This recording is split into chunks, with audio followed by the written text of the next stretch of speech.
Hi guys, welcome back to Geeks Wargaming, and this is part 6 of my building a Craftworld video. Sorry, it's taken quite a while to get this part out. I think the last one was, it was well over 6 months ago. I think it was about probably nearly getting on for a year, maybe even actually. Yeah, looking at when I filmed that video and then the videos on our channel that came afterwards, I was thinking what actually distracted me, and I think that was when me and Rich got into bolt action, because there was a lot of bolt action units and battles after that. So I think bolt action distracted me from this, but yeah, I'm kind of back on them now, and kind of in a big way.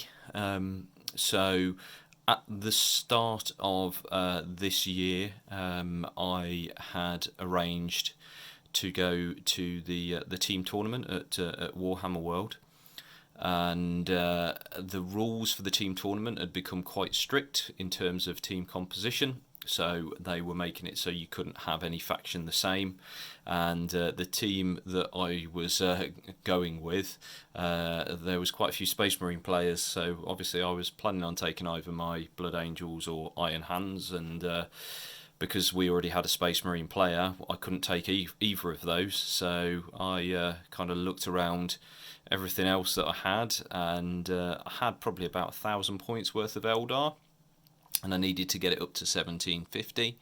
So from about January this year, so January 2020 up until now, I've basically just been painting a lot of Eldar stuff.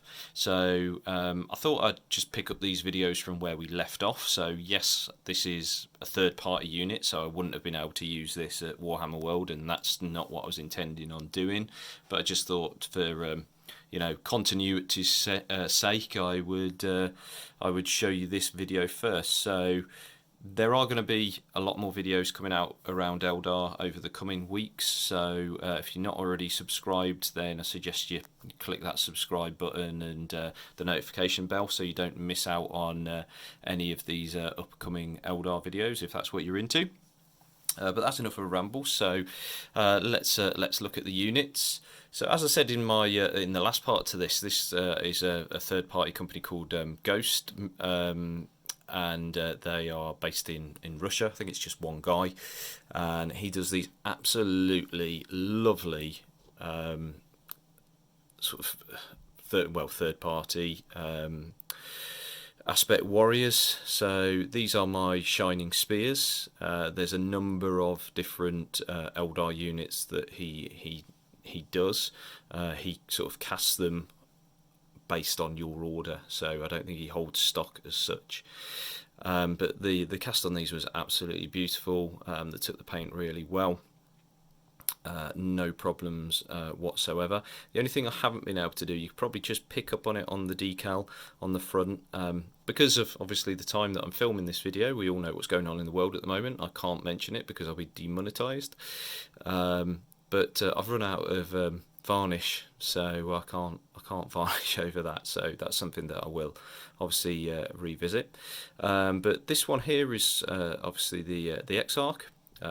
So she has the slightly longer spear, and I say she because Ghost are able to do male and female torsos for some of their miniatures. So to tie in with the Yggdrasil theme, I think I've obviously mentioned in previous videos, they're very matriarchal society in the lore.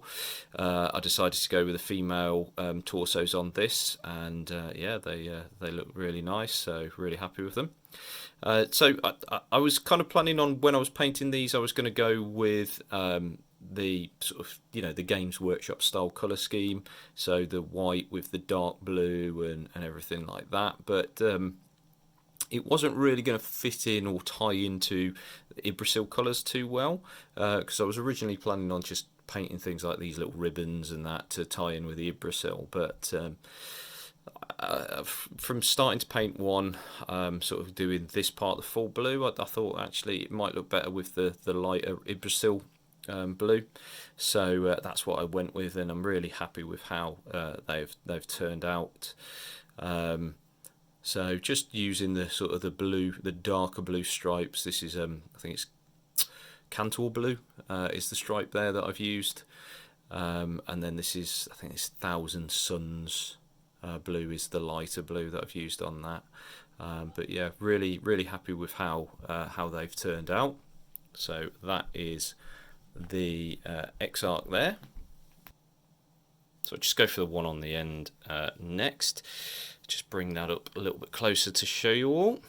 Now all of these, they are actually some uniqueness to the poses. The arms are all different, so sort of basically the angle of the arm and the lean that you get because of this arm with the hose in. Sometimes it's slightly further away, so it kind of forces the chest to be slightly more upright, and sometimes it's in like this one, so they look like they're more leaning forward.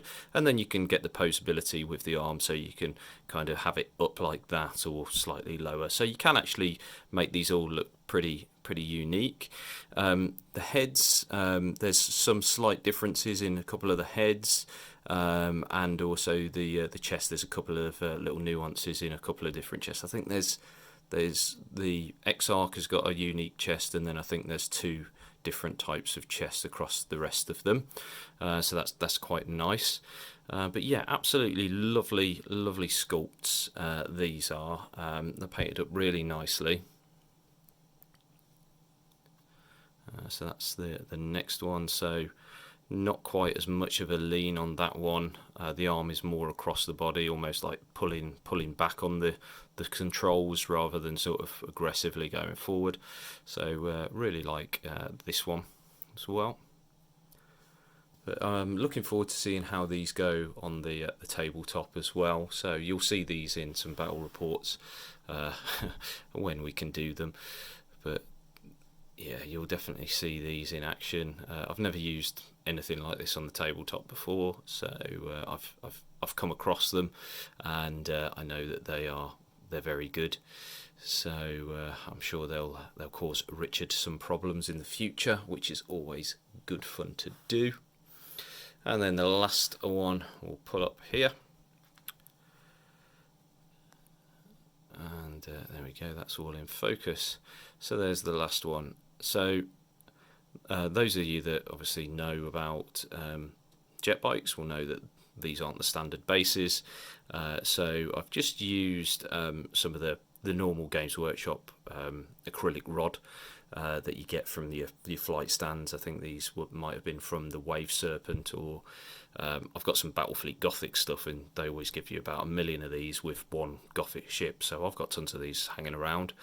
And then I've got the Cavalry Base, because I find that when I play against people with jet bikes, obviously they've got a tiny little base, and when you're trying to sort of get the models close and that, you're kind of bumping up against the model rather than the base. So I decided that I'd put something on a cavalry base, because then that's pretty much the footprint of the model there.